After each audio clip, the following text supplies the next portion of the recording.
Isa Amir has devoted his life to fighting the Israeli occupation. He's been arrested, beaten, shot, spat on, insulted, and evicted from his home countless times. An engineer by profession, he lives alone in his house on a hill in the Tel Rumeida neighborhood of Hebron in the occupied West Bank.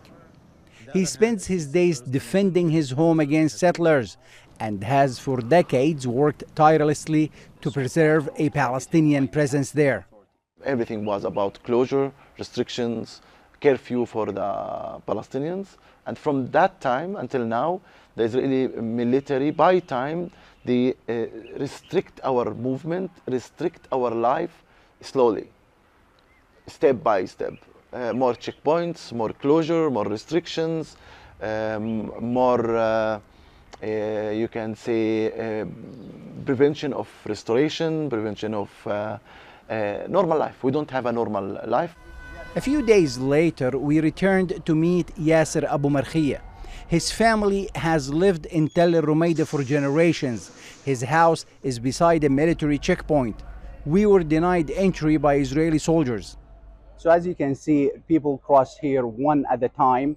They go in, they're questioned about the purpose of going in. I attempted to go in just a few minutes ago. They kept me for a few minutes. They checked my ID and then they asked me to leave. When I asked them why, what was the reason for not allowing me to go inside Tel Rumeida, even though I do have an accreditation from the Israeli government, they didn't have an answer for me and they asked me to leave.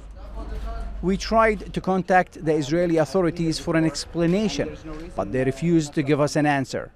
These checkpoints have completely separated us from society, from our families and the community around us. Yasser was arrested recently for filming the army attacking a group of Palestinian children. Israel does not want to convey the true image to the international community.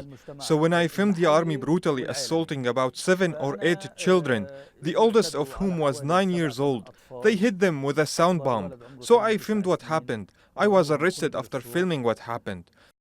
Illegal settlements have drastically increased under this current Israeli government, and settler attacks are rising at an alarming rate.